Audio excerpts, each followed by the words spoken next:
Physics based অ্যানিমেশনের এই টিউটোরিয়ালে আমরা একটি সিম্পল পেন্ডুলাম তৈরি করা দেখব। এটা আমরা মায়া সফটওয়্যারে মায়ার যে ডাইনামিক সিমুলেশন ইঞ্জিন এটি ব্যবহার করে আমরা দেখব যে কিভাবে একটি সিম্পল হারমোনিক মোশন ক্রিয়েট করা যায়, অর্থাৎ একটা সিম্পল পেন্ডুলাম আমরা তৈরি করতে পারি এবং এই পেন্ডুলামটি তৈরি করে এর বিভিন্ন বৈশিষ্ট্য সম্বন্ধে আমরা জানার চেষ্টা করব। এখন এই সিম্পল হারমোনিক মোশন বা এই যে সরল দোলক এবং এই সরল দুল গতি, এগুলো কিন্তু আরও অন্যান্য গতির মধ্যেও আমরা এই বৈশিষ্ট্যগুলো দেখতে পাই। যেমন একটা প্রজাপতি যখন উড়ে তখন একটা প্রজাপতির ডানার যে গতি, সেই গতিটাও কিন্তু একটা সিম্পল হারমোনিক মোশন। বা একটা পৃথিবী যে সূর্যের চারপাশে ঘুরছে বা একটা বিন্দুকে কেন্দ্র করে যখন একটা কোনো কিছু ঘুরতে থাকে তার চারপাশে, এই গতিগুলোও কিন্তু সিম্পল হারমোনিক মোশন বা পর্যায়ক্রমিক গতি বলে, এটাকে বাংলায় সরল দুলগতিও বলা হয়। তো এই গতিগুলো কিভাবে তৈরি হয় এবং আমরা যখন অ্যানিমেশনে এই ধরনের কাজ করতে যাই তখন এই ফিজিক্সের নিয়মগুলোকে আমরা কিভাবে ব্যবহার করে এটাকে জেনে বুঝে আমরা আরও পারফেক্ট অ্যানিমেশন তৈরি করতে পারি, সেই বিষয়গুলো নিয়ে আলোচনা করাই হচ্ছে আমার এই টিউটোরিয়ালের উদ্দেশ্য। তো চলুন আমরা একটু বিস্তারিত জানার চেষ্টা করি বিষয়টা। তো আমরা যদি দেখি যে সিম্পল পেন্ডুলাম এটা কিভাবে তৈরি হয়, আমরা একটা সিম্পল পেন্ডুলাম কিভাবে তৈরি করতে পারি।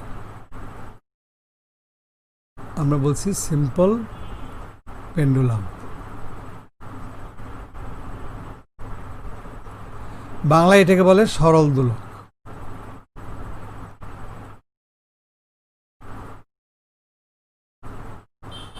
যেহেতু আমি টিউটোরিয়ালটা বাংলায় করছি, আমি বাংলা শব্দগুলো রাখার চেষ্টা করব। তো এটা সিম্পল পেন্ডুলাম বা সরল দোলক।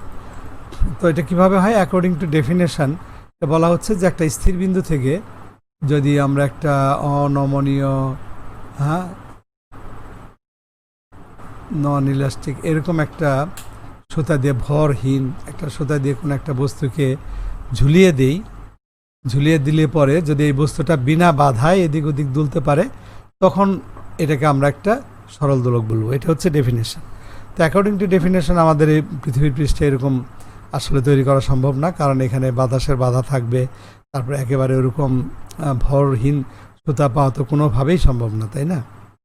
তো যাই হোক, তো তারপরে এটা হচ্ছে সংজ্ঞা। আমরা এরকম একটা সরল দোলক আমরা দেখব যে মায়াতে আমরা কিভাবে তৈরি করতে পারি। তো মায়াতে এটা তৈরি করার পরে এই সরল দোলকটা আমরা জানি যে এটাকে যখন আমরা এক পাশে এভাবে টেনে নিয়ে ছেড়ে দিই, যেমন এক সাইডে আমরা এরকম একটা নির্দিষ্ট অ্যাঙ্গেলে যদি এখানে সরিয়ে নিয়ে আসি, আনার পরে ধরা যাক থিটা কোণে এপাশে এনে যখন আমরা এটাকে ছেড়ে দিব, তখন এটা কিন্তু এভাবে দুলতে থাকবে, এপাশ থেকে এপাশে, এখান থেকে এদিকে আসতে থাকবে এবং তারপরে বিপরীত পাশে একটা সর্বোচ্চ বিন্দুতে যাবে, যাওয়ার পর আবার সেদিকে ব্যাক করবে। এবং এই যে আন্দোলন, এটাই হচ্ছে সরল দুলগতি, যাকে আমরা বলি simple harmonic motion. Simple harmonic motion আছে সেম এরকম বলে সংক্ষেপে, বা সরল দুলগতি। তো এই গতির বিষয়টাই আমরা এখন দেখব। এটা আমরা মায়া সফটওয়্যারটা ওপেন করে এখানে এই ধরনের একটা সরল দোলক তৈরি করব, তারপরে আমরা এর ব্যাখ্যাটার মধ্যে আসব। তো এই হচ্ছে আমাদের মায়া সফটওয়্যার ইন্টারফেস। আমরা এখানে একটা স্ফিয়ার ক্রিয়েট করলাম। এই স্ফিয়ারটা এই স্ফিয়ারটা ক্রিয়েট করার পর যদি আমরা তার প্যারামিটার্সগুলো এখানে লক্ষ্য করি, তাহলে দেখব যে এখানে আসলে এমন কোনো প্যারামিটার্স আমরা পাচ্ছি না যার থেকে বলতে পারি যে এটা রিয়েল ওয়ার্ল্ডের কোনো অবজেক্ট। তো আমাদের করতে হবে কি, এটাকে আমাদের রিজিড বডিতে কনভার্ট করতে হবে। আমরা যদি এটাকে রিজিড বডিতে কনভার্ট করি, আমাদের এখানে এফেক্টস থাকতে হবে। দেন আমরা এখানে ফিল্ড অ্যান্ড সলভার থেকে এটাকে কনভার্ট করলাম যে ক্রিয়েট অ্যাক্টিভ রিজিড বডি। যখন এটা অ্যাক্টিভ রিজিড বডি হয়ে গেল, তখন লক্ষ্য করুন এর ভর এবং আদার্স প্যারামিটার্সগুলো ক্রিয়েট হয়ে গিয়েছে, যা নাকি একটা বাস্তব জগতের কোনো একটা বস্তুর থাকতে হয়। তো এখন এটাকে যদি আমরা একটু উপরে উঠিয়ে এভাবে এটা ছেড়ে দেই, মানে আসলে মুক্তভাবে পড়তে দেই, তাহলে কি হবে, সে এখানে নিচে কোনো সারফেস থাকলে হয়তো এখানে এসে পড়বে বা এখানে বাউন্সও করতে পারে। তো আমি এই বাউন্সিং বল অ্যানিমেশনের উপর আমার ডাইনামিক্সের ফিজিক্স বেসড অ্যানিমেশনের আগেও একটা টিউটোরিয়াল আছে, তো আপনারা সেটাও দেখে নিতে পারেন। আমি এটার লিঙ্ক ডেসক্রিপশনে দিয়ে দিব। তো এটা এখন যদি আমরা, এখন অবশ্য কিছুই ঘটবে না কারণ এখানে কোনো ফিল্ড নেই, আমরা প্লে করে দেখতে পারি এটা আসলে কোনো ঘটনাই এখন ঘটবে না। বাট এটার মধ্যে যদি আমরা গ্র্যাভিটি ফিল্ড অ্যাপ্লাই করি তখন কী হবে, এটা সিলেক্ট অবস্থায় আবার যদি আমরা যাই এখানে ফিল্ড দেন গ্র্যাভিটি ফিল্ড অ্যাপ্লাই করলে এটা নিচে পড়তে থাকবে নো ডাউট, কিন্তু বাউন্স করবে কিনা সেটা ডাউট আছে। হ্যাঁ, এটা বাউন্স করলো না, এটা ভেদ করে চলে গেল, কারণ এটাকে তো আমরা কনভার্ট করিনি, তাই না? আমাদের এই প্লেনটা কিন্তু রিজিড বডি হয়নি, সো সেই জন্য এর সাথে এর কোনো সংঘর্ষ হয়নি। তো আমরা এটা সিলেক্ট অবস্থায় যদি এটাকে আমরা এখন কনভার্ট করি প্যাসিভ রিজিড বডি, যেহেতু এটা নড়াচড়া করবে না, এবার নিশ্চিত আমাদের এই বলটা বাউন্স করবে, মানে এখানে বাধা পাবে, বাউন্স করছে। তো আমরা বুঝলাম যে আমরা রিয়েল ওয়ার্ল্ডের একটা স্ফিয়ার বা একটা ছোট একটা গোলক আমরা তৈরি করলাম। এখন আমরা এই গোলকটা নিয়ে যে কাজটা করব সেটা হচ্ছে এটা দিয়ে আমরা এখন একটা সরল দোলক তৈরি করা দেখব। তো তার জন্য এটাতে একটা সুতা বেঁধে আমাদের ঝুলিয়ে দিতে হবে, আর এই কাজটা আমরা করব, এটাকে সিলেক্ট করে এখানে একটা কনস্ট্রেন্ট আমরা তৈরি করব, এটা হচ্ছে হিঞ্জ কনস্ট্রেন্ট।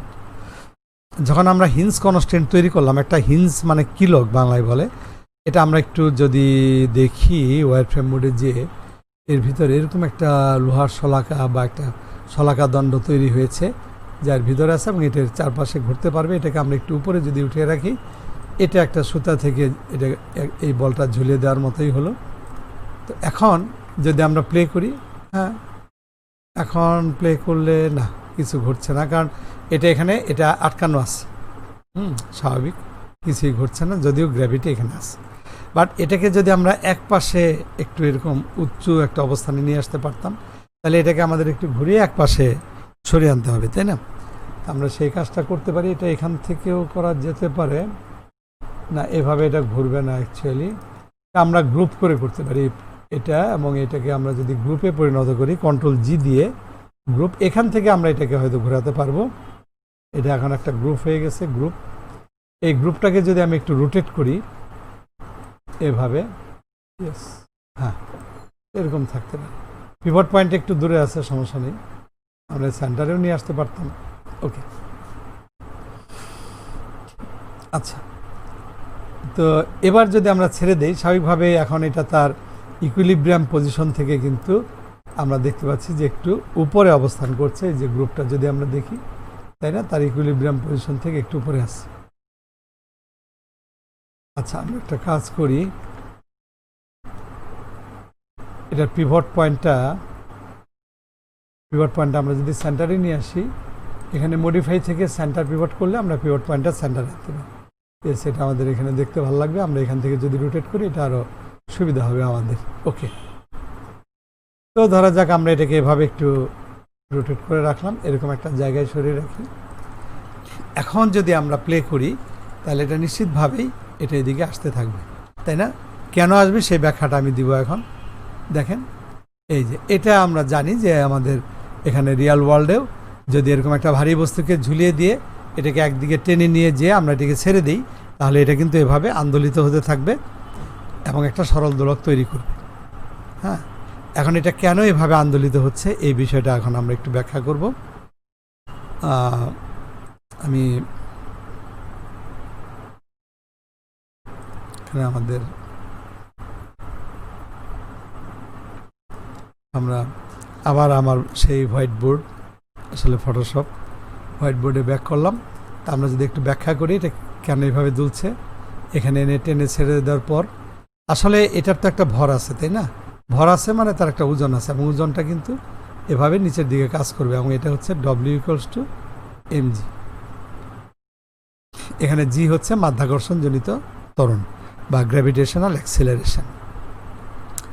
তো সাম্যাবস্থায় ইকুইলিব্রিয়াম পজিশনে এটা কিন্তু সুস্থির থাকে। কেন সুস্থির থাকে? সুতার টানের জন্য। এখানে সুতার টান এটাকে নিষ্ক্রিয় করে। আসলে সুতার টান T=W এবং পরস্পর সমান এবং বিপরীত, যে কারণে T+W হচ্ছে 0, মানে এই দুয়ে মিলে মোটের উপর এটার উপর কোনো বল কাজ করে না, যে জন্য এটা কিন্তু স্থির অবস্থায় থাকে।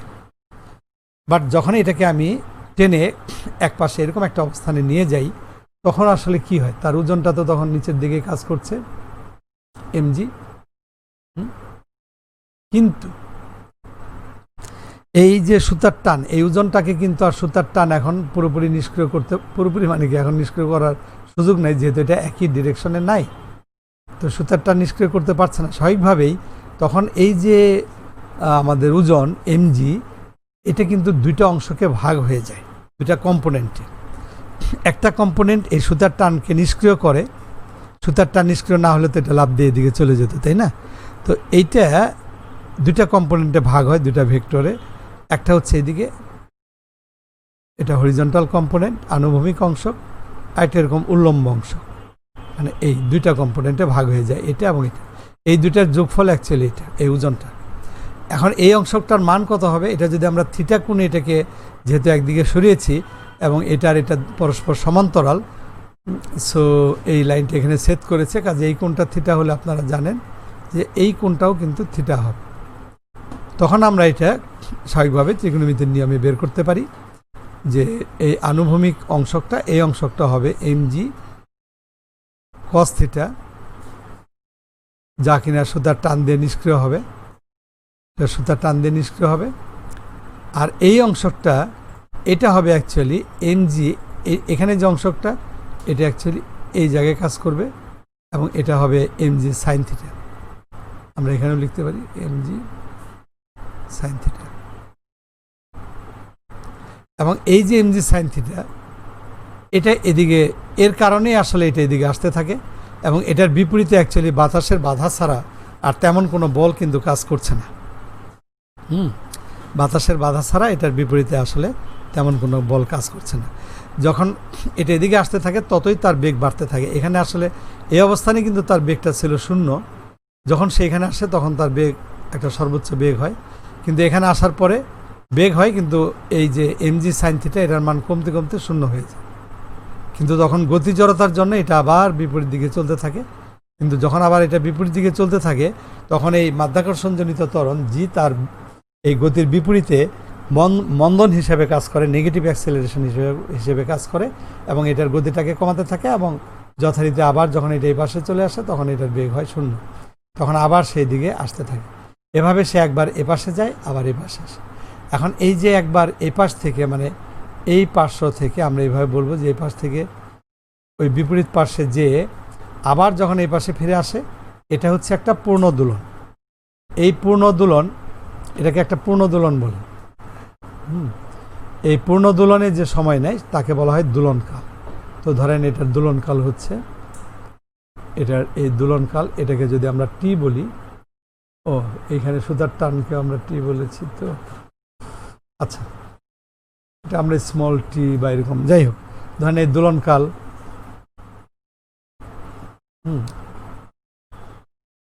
পেন্ডুলামের, এটা সিম্পল পেন্ডুলাম এসপি, এই দোলনকালটা হবে, এটার যে সূত্র আমরা এটা আসলে ক্যালকুলেশন করে বের করতে পারি, 2π√L/g। এটা হচ্ছে খুব ওয়েল নোন একটা সমীকরণ, এটা সূত্র, এটা হলো সরল দোলকের সূত্র। গ্যালিলিও এই সূত্রটা, এই নিয়মটা আবিষ্কার করেন। আর প্রতিটি দোলনে কিন্তু সমান সময় লাগে, হ্যাঁ, তো এই সূত্র দিয়ে আমরা এই দোলনকাল বের করতে পারি, টি এর মান। এখানে এল হচ্ছে অ্যাকচুয়ালি এই সুতার দৈর্ঘ্য, সুতার দৈর্ঘ্য মানে এখানে স্থিরবিন্দু থেকে এই যে আমরা যে ভারী বস্তুটি ঝুলিয়ে দিয়েছি তার কেন্দ্র পর্যন্ত যে দূরত্ব, এই ক্ষেত্রে যদি সুতার দৈর্ঘ্য স্মল এল আর আমাদের এটার ব্যাসার্ধ যদি আর হয়, তাহলে আমাদের এই এল এর মান হবে স্মল এল প্লাস আর, এরকম। আর জি তো মাধ্যাকর্ষণজনিত ত্বরণ, আর এটা হচ্ছে পাই। পায়ের মান তো আপনারা জানেন 22/7 বা 3.145, এটা ইনফাইনিট পর্যন্ত একটা ভ্যালু আছে। তো এটা দিয়ে কিন্তু আমরা এই দোলকের যে দোলনকাল সেটা আমরা বের করতে পারি। আচ্ছা, এখন কথা হচ্ছে যে এটা যেভাবে দুলছে, যদি এখানে গ্র্যাভিটি না থাকতো তাহলে এই পাশে নিয়ে গিয়ে ছেড়ে দিলে কি হতো, এটা কি দুলতো? আচ্ছা, একটা প্রশ্ন, এটা একটা কোশ্চেন নাম্বার 1 Q1 আমাদের 1 নম্বর প্রশ্নটা কি, আমরা যে কোশ্চেনটা করছি সেটা হচ্ছে যে এখানে আমরা নিয়ে আসলাম এক পাশে একটু উচ্চ অবস্থানে আনলাম, ভালো কথা, কিন্তু যদি গ্র্যাভিটি না থাকতো, মাধ্যাকর্ষণ যদি না থাকতো, এবং এই যে জি এই ত্বরণ যদি না থাকতো, গ্র্যাভিটি না থাকলে স্বাভাবিকভাবেই মাধ্যাকর্ষণজনিত ত্বরণ থাকার প্রশ্ন আসে না।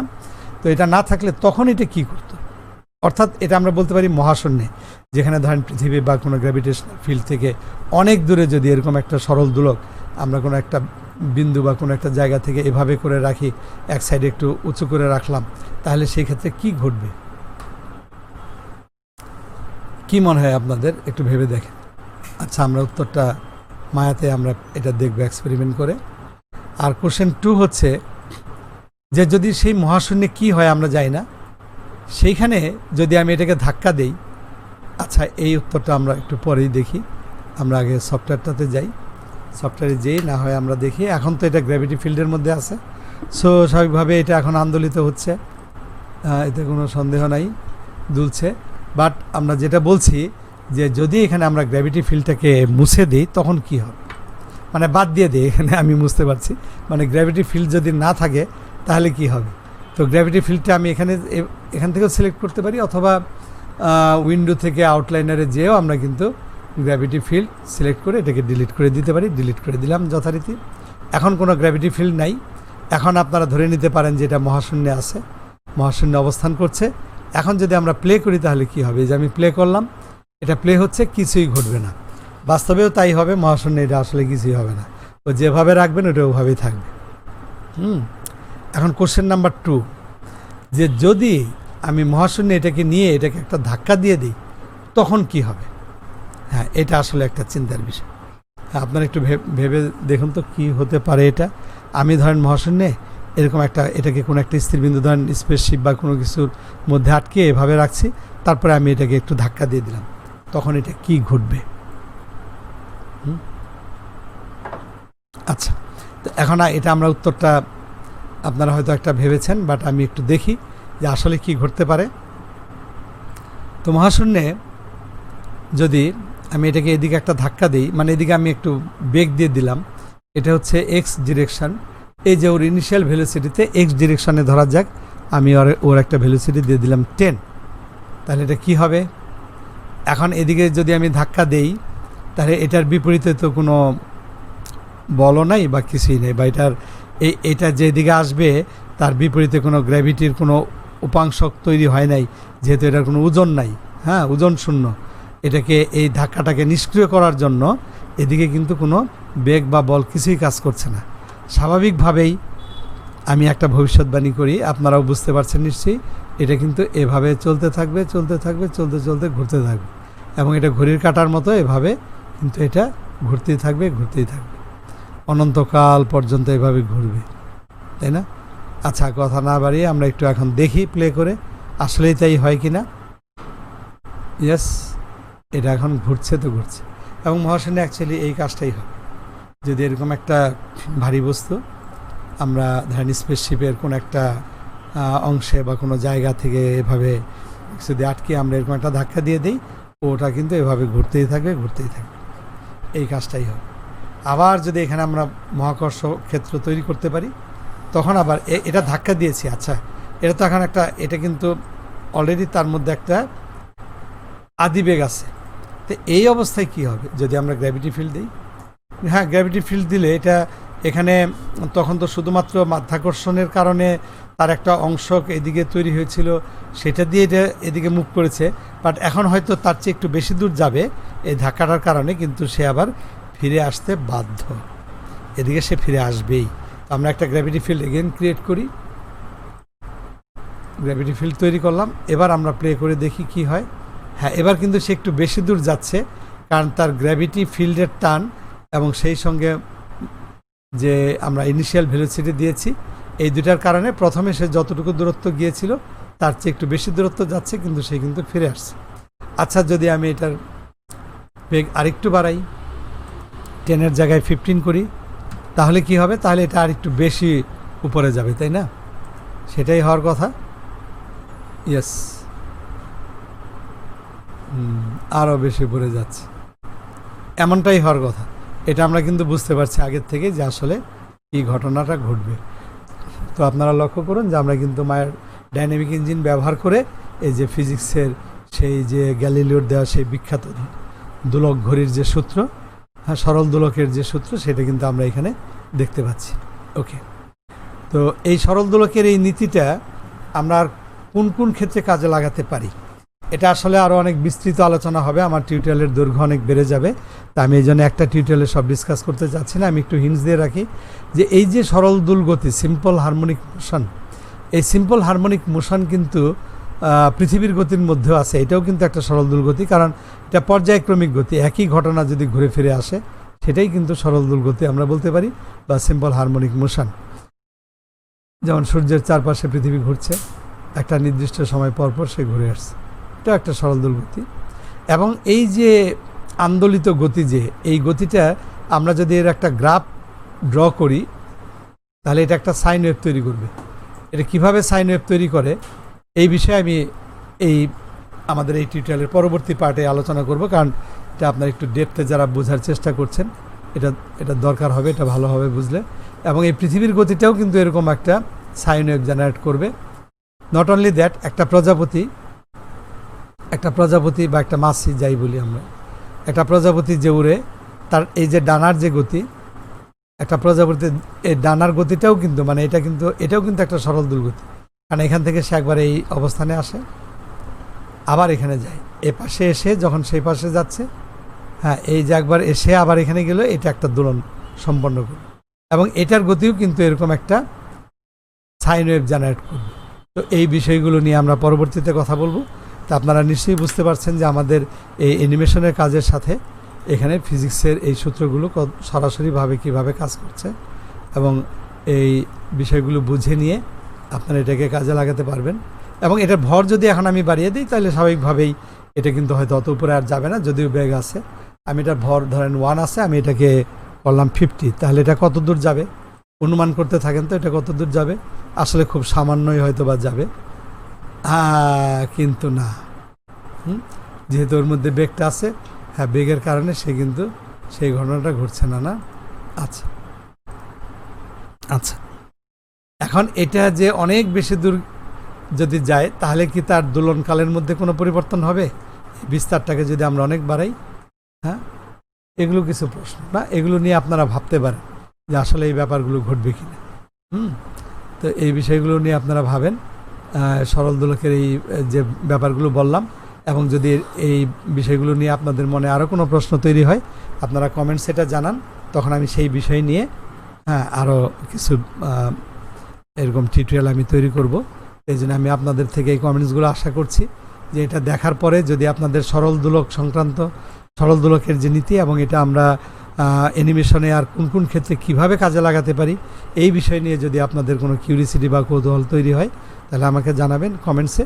আমি তখন সেই বিষয়ের উপরে স্পেশালি আমি আবার আরও টিউটোরিয়াল তৈরি করব। তো এতক্ষণ ধৈর্য ধরে এই বিষয়টাতে আপনারা দেখলেন সরল দোলকের টিউটোরিয়ালটা, সেই জন্য আপনাদের ধন্যবাদ।